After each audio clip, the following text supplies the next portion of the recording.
이튿날 모세가 백성을 재판하느냐고 앉아 있고 백성은 아침부터 저녁까지 모세 곁에 서 있는지라.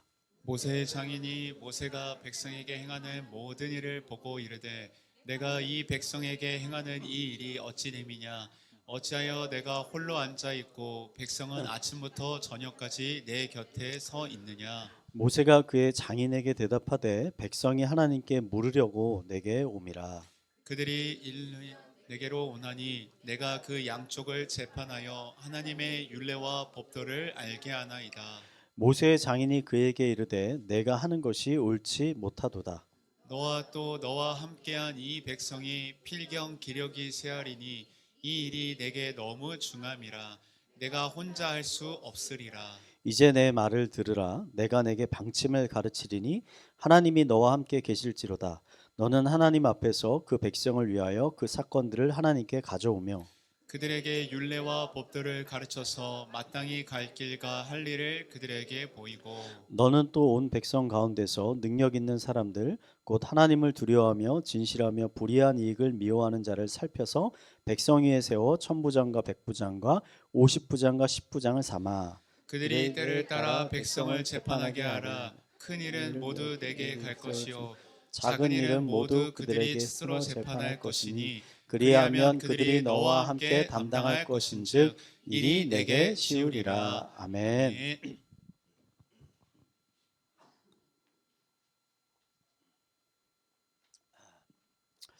지난주에 우리는 이스라엘이 아멜렉과의 전투에서 어떻게 승리하게 되었는지를 함께 살펴봤습니다. 지난주 설교의 핵심은 뭐냐면 우리가 싸우는 싸움은 우리 혼자 싸우는 싸움이 아니라 함께 싸우는 싸움이다 라는 것입니다.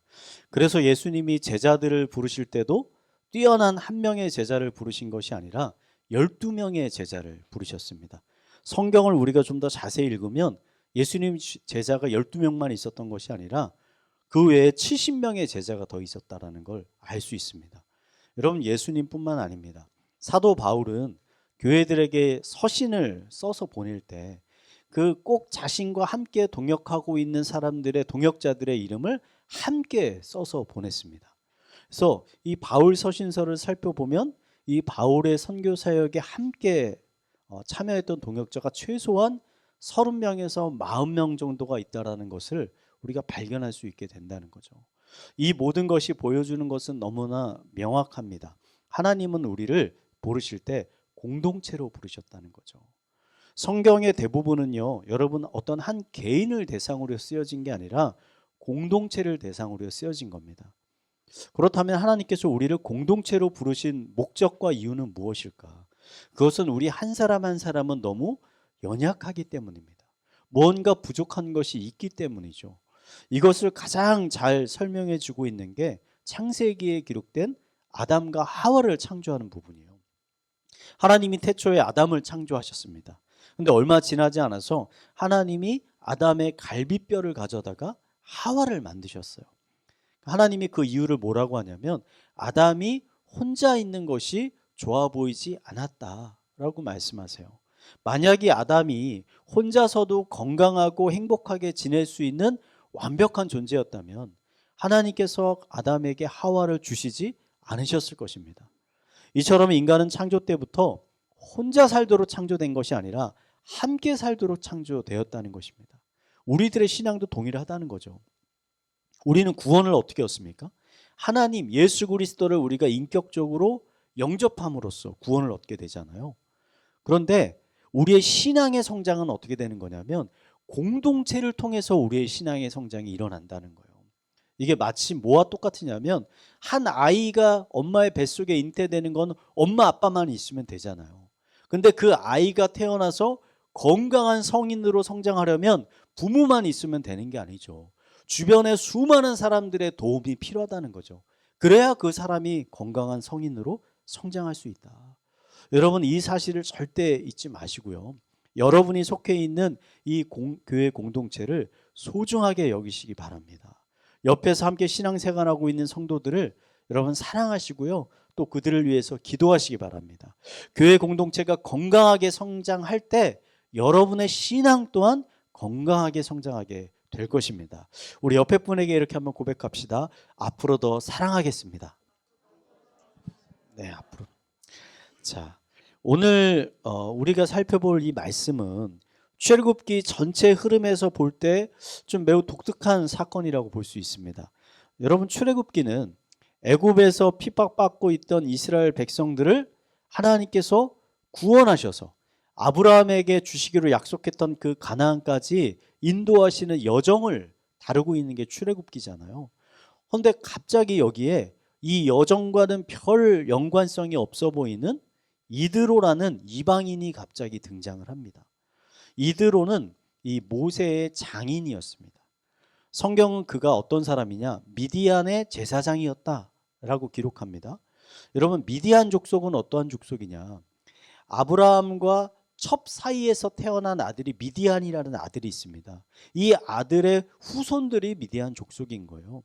그래서 미디안 족속은 비록 아브라함의 후손이기는 한데 이미 오래전에 하나님을 떠나서 그들이 살고 있는 가나안 족속들과 동화돼서 우상을 섬기고 있는 민족이 되어버린 민족이 이 미디안 족속입니다. 그래서 여기 이드로가 제사장이라고 나와 있잖아요. 근데 하나님을 섬기는 제사장이 아니라 우상을 섬기는 제사장이었다는 거예요, 이드로가.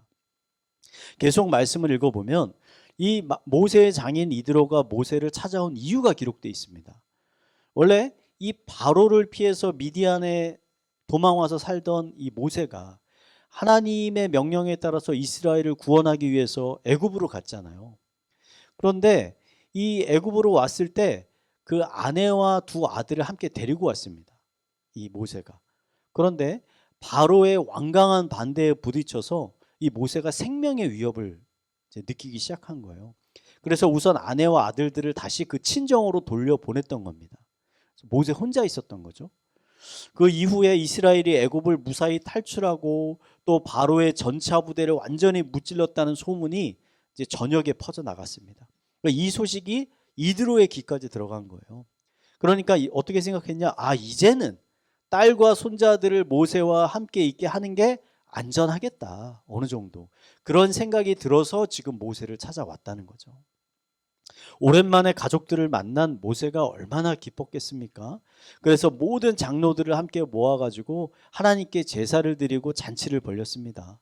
그리고 즐거운 잔치가 딱 끝나고 다음 날이 됐어요.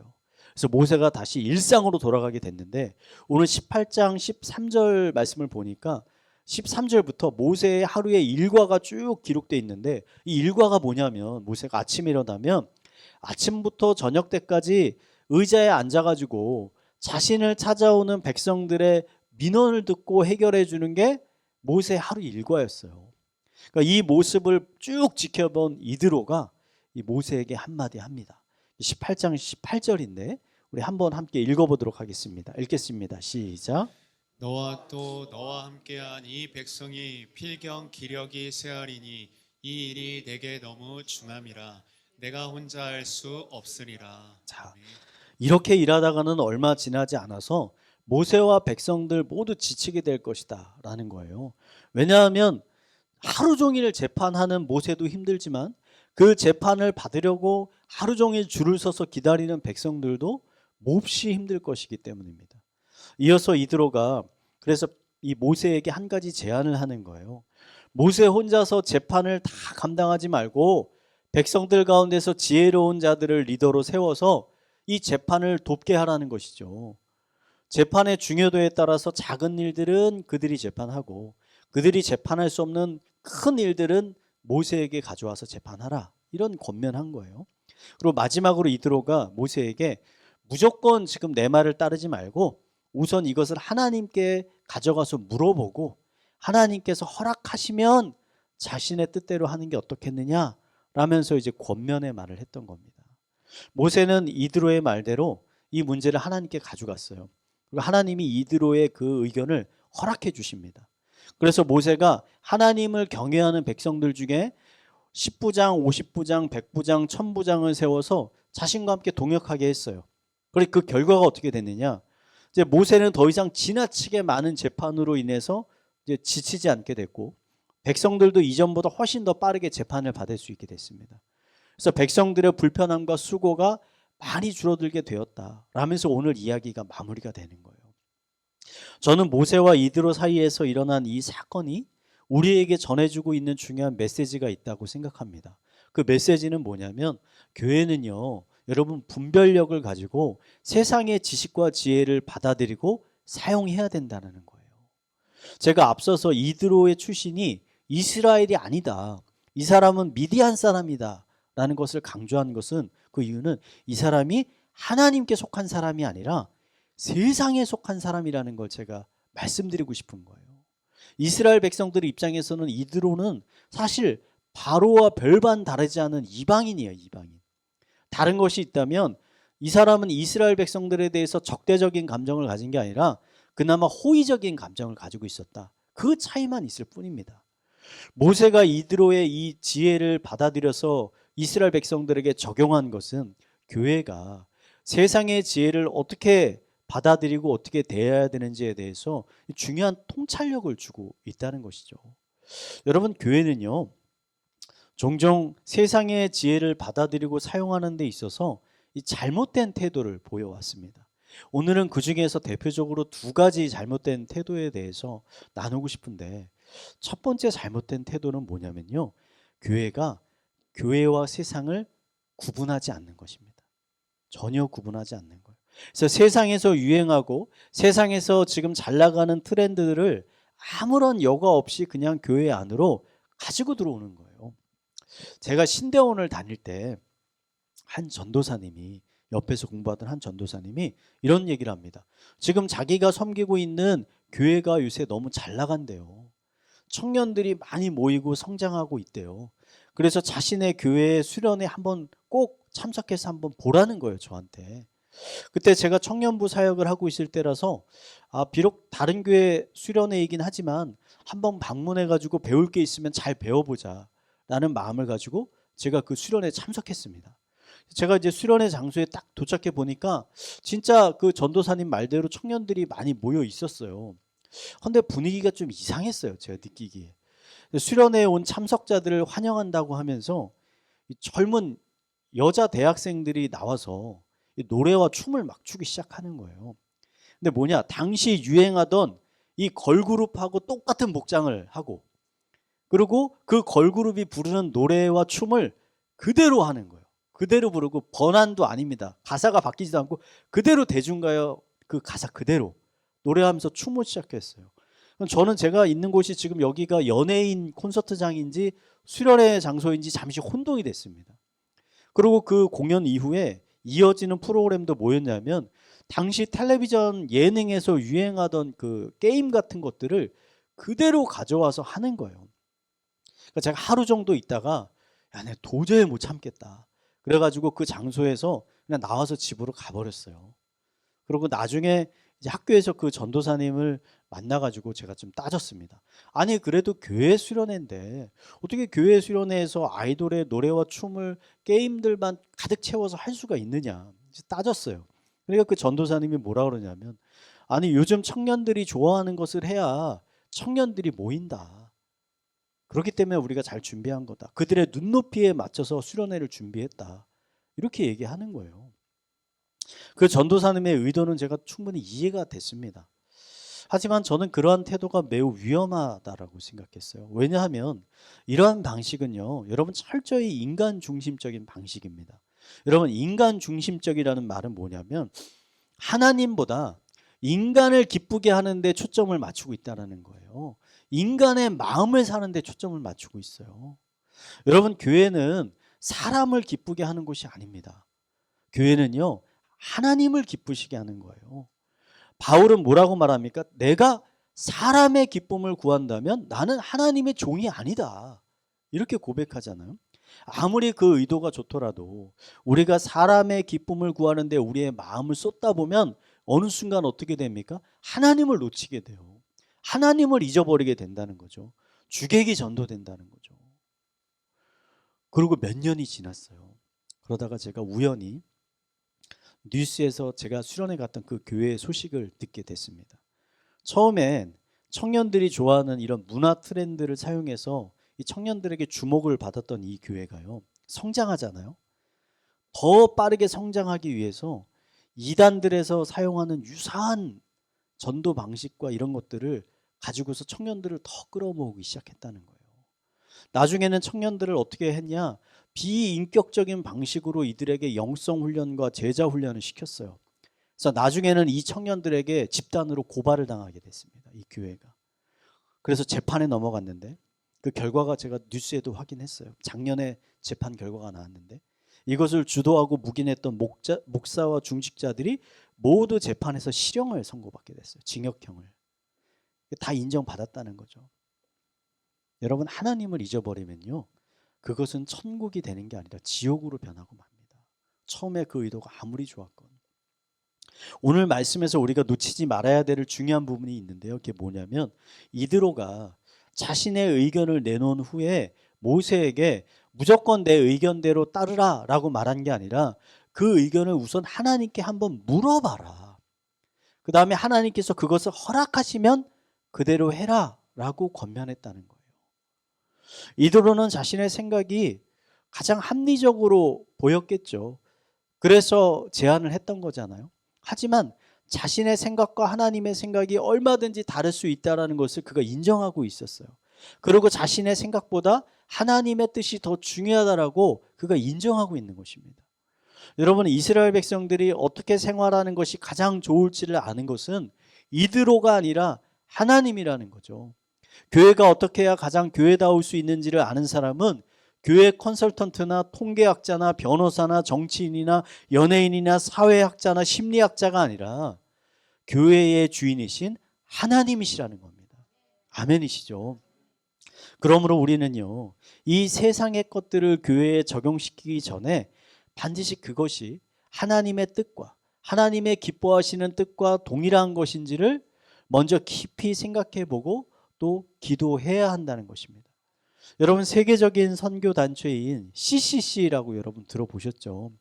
이 CCC에 매우 유명한 구호가 하나 있습니다.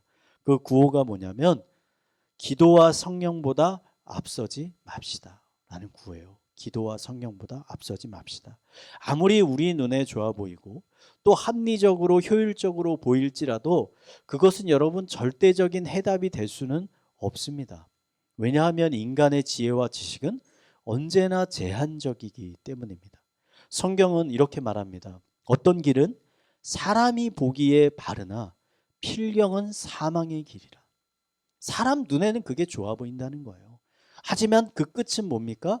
사망이라는 거예요. 절망이라는 것이죠. 성경은 이렇게 경고하는 것이죠. 그래서 우리는 모든 일 가운데 절대 여러분 기도와 성령보다 앞서서는 안 됩니다. 우리는 늘 먼저 하나님께 물어보아야 됩니다. 그것이 기독교인의 지혜라는 것이죠. 우리 옆에 분들에게 이렇게 고백합시다. 기도와 성령보다 앞서지 맙시다. 아멘. 여러분, 세상을 대하는 교회의 두 번째 잘못된 태도는 뭐냐면 첫 번째와 정반대로 세상을 무조건 적대시하는 겁니다. 세상을 사탄의 통치를 받고 있는 악하고 부패한 곳으로만 보는 거예요. 그래서 세상의 문화, 예술, 과학 이런 것들을 철저하게 거부하는 것입니다. 이러한 경직된 태도는요, 종종 교회를요, 세상에 빛이 되게 하는 것이 아니라 오히려 세상에 짐이 되게 만들기도 합니다.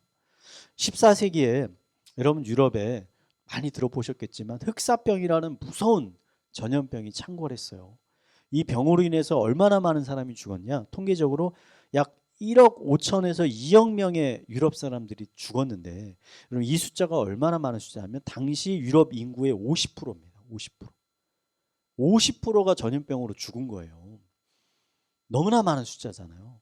이때 너무나 많은 사람이 죽어서 이 인구를 회복하는데 300년이 걸립니다. 300년. 17세기가 돼야 14세기 인구가 되는 거예요. 그렇게 많이 죽은 거예요, 사람들이. 흑사병이 창궐했을 때 유럽의 의료는 현대와 같이 발달해 있지 않았습니다. 그래서 의사들이 어떤 원인으로 흑사병이 발병하게 됐는지 그 원인을 파악할 수가 없는 거예요. 하지만 이 병이 대도시를 중심으로 인해서 퍼지니까 어떻게 생각해요? 이게 전염병이구나, 전염성이 있구나 정도를 알게 됐어요. 그래서 흑사병에 걸린 병자들을 격리시키고 시체들은 빨리 땅에 묻거나 태워버렸습니다. 그리고 되도록이면 많은 사람들이 모이지 못하게 했어요. 할 수 있는 게 이게 최대한이었어요. 약은 없고. 이때 교회는 어떻게 행동했을까요? 여러분, 많은 성직자와 교인들이 어떻게 생각했냐면 흑사병은 하나님이 주시는 질병이다. 벌로 주시는 질병이다. 그래서 교회는 교인들을 교회로 모으고 회개하는 운동을 펼치기 시작하는 거예요. 더 많이 예배하고 더 많이 모이게 하는 거죠. 이때 지나치게 어떤 일들이 벌어지냐면 회개한다고 지나치게 오랫동안 금식을 시키거나 스스로의 몸을 날카로운 책찍으로 자해하는, 자기의 몸을 상처를 내는 이런 극단적인 이 운동이 일어나기도 했거든요. 딱 이때. 함께 모여서 여러분 예배하고 회개하는 건 나쁜 것 아니잖아요. 여러분 좋은 겁니다. 하지만 그 결과 많은 사람들이 흑사병에 걸려서 죽게 됐어요. 왜냐하면 여러분 흑사병은 전염병이잖아요. 흩어져야 하는데 모이니까 이 전염이 더 빨라진 거죠. 거기에다가 회개를 한다고 해서 금식해서 또 자신의 몸을 자해하니까 사람이 면역력이 떨어지잖아요. 병이 들어오니까 이것을 막아낼 힘이 없는 겁니다. 병에 더 취약하게 된 거죠. 이것 때문에 더 많은 사람들이 흑사병에 걸려 죽게 된 거예요. 여러분, 기독교인은요, 성경에 기록된 말씀만을 믿는 사람들이 아닙니다. 성경에 기록된 말씀을 우리가 진리라고 당연히 믿습니다. 하지만 기독교인은 하나님이 이 세상 모든 만물을 창조하셨기 때문에 그 만물 안에 동일하게 하나님의 지혜가 담겨 있다는 사실을 인정하고 믿는 사람들이에요. 그러므로 교회는 세상의 지혜를 무조건적으로 거부하거나 비판해서는 안 됩니다. 오히려 적절한 분별력을 통해서 교회가 필요한 것이 있다면 그것을 수용하고 받아들여야 하는 거죠. 사도 바울은 이러한 분별력의 중요성을 다음과 같이 얘기합니다. 로마서 12장 2절 말씀인데 우리 한번 함께 읽겠습니다. 시작. 너희는 이 세대를 본받지 말고 오직 마음을 새롭게 함으로 변화를 받아 하나님의 선하시고 기뻐하시고 온전하신 뜻이 무엇인지 분별하도록 하라. 아멘. 여러분, 성숙한 기독교인은요, 단지 예배에 빠지지 않고 봉사 많이 하고 헌금 잘 내는 사람이 아닙니다. 성경에서 말하는 성숙한 사람은 하나님이 기뻐하시고 온전한 뜻이 무엇인지 깨달아서 온전한 분별력을 갖게 된 사람을 성숙한 사람이라고 하는 거예요. 그 분별력을 가지고 이 세상의 지혜와 지식을 받아들이기도 하고 또 거부하기도 하는 사람, 이 사람이 성숙한 사람이라는 거죠. 사랑하는 기쁨의 교회 성도 여러분, 여러분 단지 구원을 얻은 것만으로 여러분 만족하지 마시고 성숙한 기독교인이 되시기를 힘쓰시기 바랍니다. 하나님이 진정 원하시는 사람은 어린아이가 아니에요. 성숙한 어린이에요. 단단한 음식이 장성한 자의 것이니 그들은 지각을 사용함으로 연단을 받아 선악을 분별하는 자다. 히브리서에서 이렇게 고백하죠. 우리 옆에 분에게 이렇게 고백합시다. 아이가 되지 말고 어른이 됩시다. 아이가. 자, 오늘 말씀을 짧게 한번 정리하겠습니다. 여러분, 이드로는 하나님을 믿지 않는 사람이었지만 지혜로운 사람이었습니다. 하나님은 이 이드로의 지혜를 통해서 모세와 이스라엘 백성들이 재판으로 인해서 지치지 않게 해주셨고 뿐만 아니라 모세를 도와 이스라엘을 이끌 수많은 리더들을 동시에 세워주셨습니다. 여러분, 그 당시에 이스라엘 전 사람들 중에 모세보다 믿음 좋은 사람이 어디 있겠습니까? 모세보다 온유하고 신실한 사람이 어디 있었겠습니까? 하지만 이런 모세에게도 이드로의 지혜가 필요했다는 거예요. 이게 중요한 거예요. 그렇다면 우리 같은 사람들에게는 더더욱 지혜가 필요하지 않겠습니까? 그래서 저는 3월이 되면 전 교인이 매일 잠언을 한 장씩 읽으면서 하나님이 주시는 지혜를 묵상하는 시간을 가졌으면 좋겠다라고 생각을 합니다. 잠언은 이 세상에서 가장 귀한 것이 뭐냐? 지혜다. 지혜가 이 세상에서 가장 중요한 것이다. 선포하죠. 그리고 동시에 그 지혜의 근본은 무엇이냐? 하나님을 아는 것이다. 이게 바로 지혜의 근본이다 라고 증거합니다. 사랑하는 성도 여러분, 지혜에 관해서 여러분 어린아이가 되지 마시고 장성한 어른이 되시기 바랍니다. 지금 아는 것에 만족하지 마세요. 여러분 지금 알고 계신 것에 만족하지 마시고 더 큰 지혜를 사모하시기 바랍니다. 하나님은 지혜를 구하는 자에게 더 큰 은혜를 주십니다. 솔로몬이 하나님께 지혜를 구하자 하나님이 이렇게 말씀하시죠. 우리 역대하 1장 11절 12절 한번 읽어보겠습니다. 읽겠습니다. 시작. 하나님이 솔로몬에게 이르시되 이런 마음이 내게 있으나 부나 재물이나 영광이나 원수의 생명 멸하기를 구하지 아니하며 장수도 구하지 아니하고 오직 내가 내게 다스리게 한 내 백성을 재판하기 위하여 지식을 구하였으니 12절도 한번 읽겠습니다. 그러므로 내가 내게 지혜와 지식을 주고 부와 재물과 영광도 주리니 내 전의 왕들도 이런 일이 없었거니와 내 후에도 이런 일이 없으리라 하시니라. 아멘. 하나님은요 지혜를 구하는 솔로몬을 기쁘게 여기시고 어떻게 하십니까? 그가 구하지 않았던 수많은 복들도 그에게 선물로 주십니다. 여러분 24년 여러분은 지금 하나님께 무엇을 구하고 계십니까? 혹시 건강, 재물, 성공을 구하고 계시지는 않으십니까? 여러분 그러시다면요 기도를 바꾸시기 바랍니다. 오늘부터 그런 것 말고 하나님께 지혜를 구하시기 바랍니다. 하나님 24년 제가 어떻게 살아야 하겠습니까? 제가 무엇을 해야 하겠습니까? 제가 어떤 말씀에 순종해야 합니까? 가르쳐 주시옵소서. 인간의 지혜로 판단하고 행하지 말게 하시고 하나님이 주시는 생각과 지혜로 행하게 하여 주시옵소서.